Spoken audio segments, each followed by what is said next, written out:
Hello everybody, my name is David Tan. I'm a recently retired insolvency practitioner. I worked in the insolvency profession for 40 years, and in my time I worked for one of the big accountancy firms.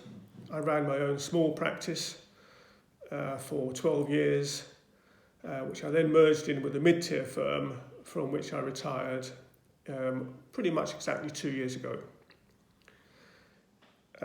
So in my time, I've dealt with a wide range of businesses, all levels, all backgrounds. I was a licensed insolvency practitioner, so I acted in formal appointments as administrator or liquidator. But increasingly, I was advising businesses that were getting into difficulties or were in financial difficulties about the options available to them, and particularly how they might avoid a formal insolvency. I'm still doing a little bit of advisory work from time to time when I'm requested to do so. And I'm aware of the huge problems that businesses are suffering from as I speak in January 2021, with having just gone into yet another lockdown, which has brought so many businesses to a crashing halt. Many of them are surviving at the moment purely on the government handouts, the furlough scheme, grants and loans, and forbearance of key creditors like the taxman, finance companies, in some instances landlords as well. But when that support comes to an end, I fear we're going to see some pretty serious problems. So the purpose of these videos is to really try and understand how the insolvency process works, what does it mean for the various parties involved, and practically what are the likely outcomes, what do you do if you're faced with this situation.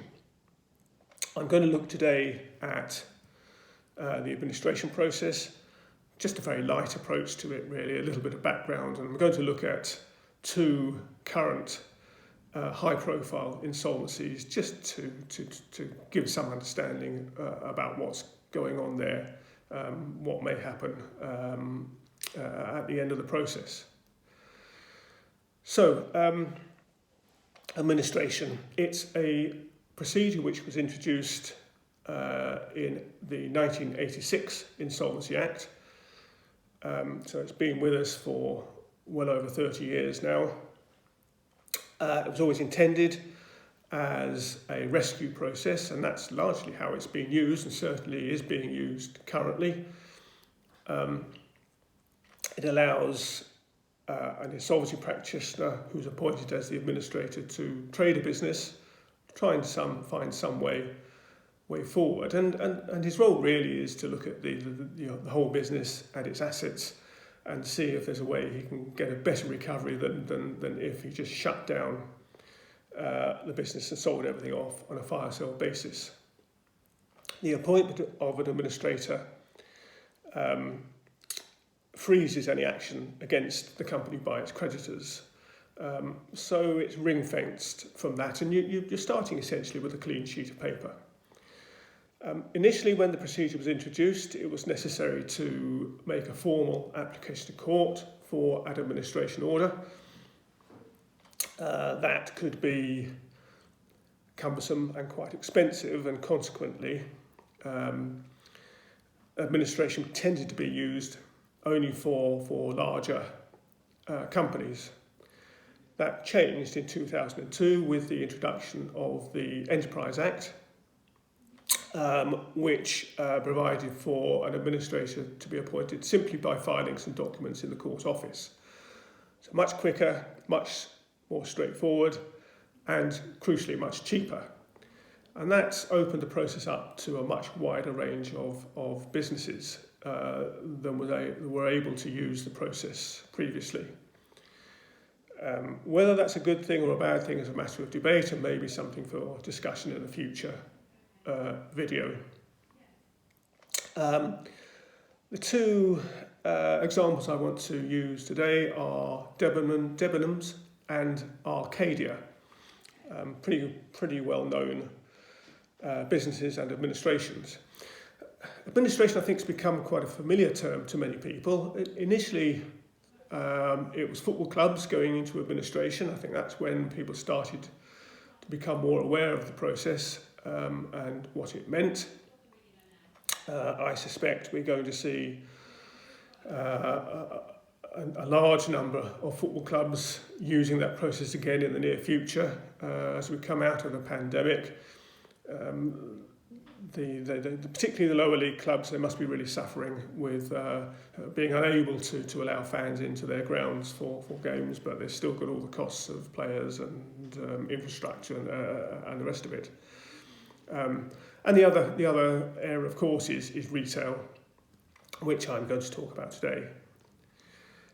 So looking at, if I look at Debenhams, look, we all know the problems retail has had. I probably don't need to expand on that. The move to online sales, the difficulties for multi-location retailers and their costs. And Debenhams itself has been suffering from financial problems for a while. It actually went into, or agreed, a company voluntary arrangement with its creditors in May 2019. I'm not going to spend time now explaining how the voluntary arrangement process works, but essentially it's an agreement with the creditors to spread payment due to them over a period of time, possibly write off some of their payments, to allow it to continue and to get back on its feet. So that was May 2019. Fast forward by a year to April 2020, when we hit the pandemic and the close down. Looking at the file at Companies House, the supervisors of the voluntary arrangement filed a report which indicated that it was pretty much on plan until we hit the lockdown, but that killed it. And administrators were appointed. The company voluntary arrangement came to an end. It failed, and administrators were appointed in April 2020. Now, what did they do? They looked at it and they could see they had a trading business, certainly value to other retailers. There are brands there.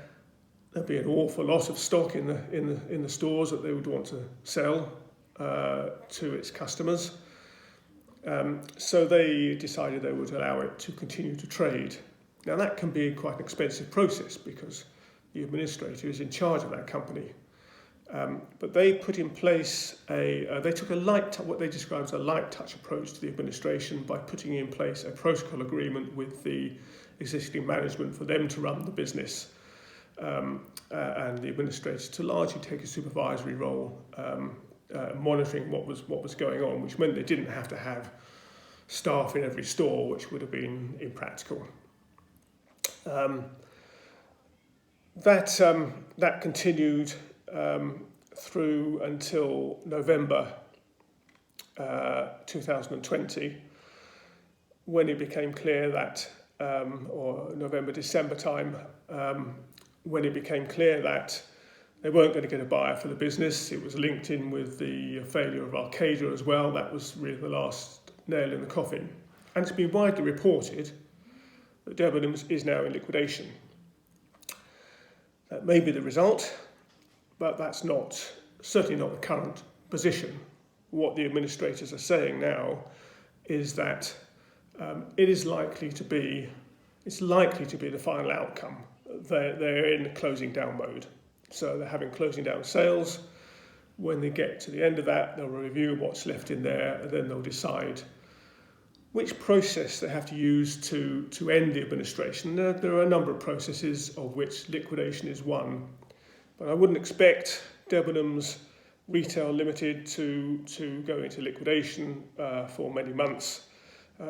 Certainly not until the administrators have closed down all the stores. And all bar possibly a skeleton staff have gone. So that's really what I wanted to cover for Debenhams. That's where they are at the moment. They are in closed down mode. They've decided there's very little chance of salvaging anything for the businesses. There would be bits they may be able to sell on certain stores people will want. Mike Ashley was reported as being interested in some of them. He may be well biding his time to pick up things cheaply at the end of the process. He's a pretty shrewd businessman. And then Arcadia and the brands that they had, such as Topshop. Again, serious difficulties.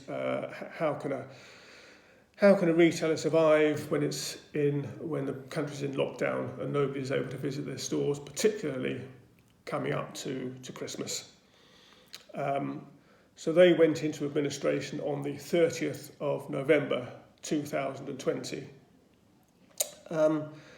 That date is actually quite key in this instance, because on the 1st of December 2020, new rules were introduced which gave the taxman priority over certain other creditors which they hadn't enjoyed since the Enterprise Act, in fact, that I mentioned earlier, was introduced in 2002. So they have a certain preferential status up until the 1st of December. They ranked equally with all other creditors. 30th of November, I'm sure it wasn't a coincidence that it was forced through then to avoid, just to make things a little bit simpler really, but also it meant it gives a bit more protection potentially for the creditors at the end of the queue, and HM Revenue and Customs will rank alongside those creditors when it comes to any possible distribution of funds to them.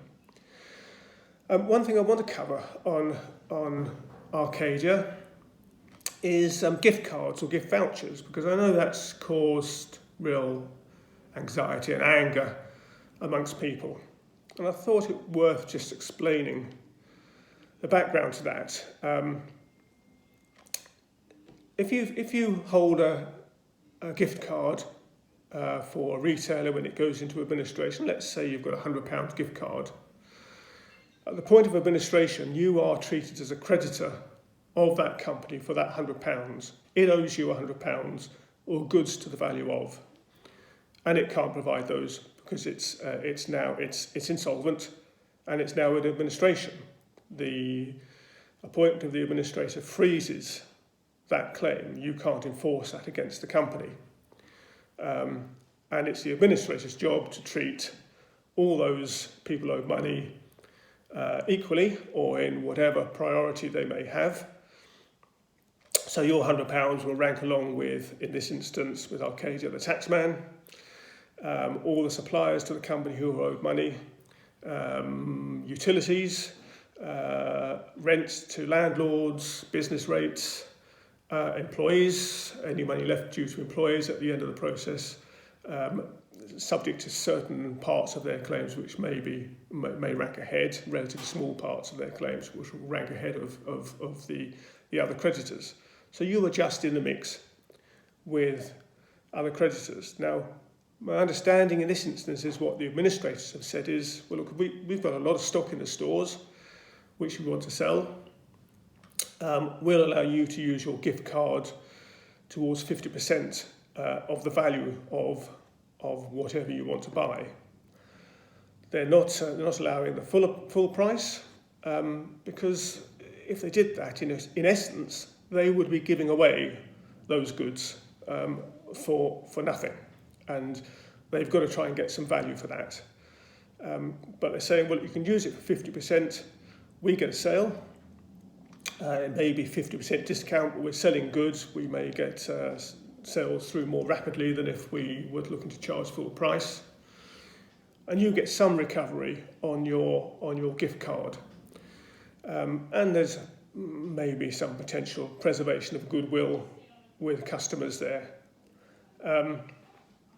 So in their eyes, it's a win-win, really, and I'd be inclined to agree with that. Now, you may not feel that way if you're owed £100 on a gift card by Arcadia, but I actually think it's a pretty sensible proposition by the administrators to offer that.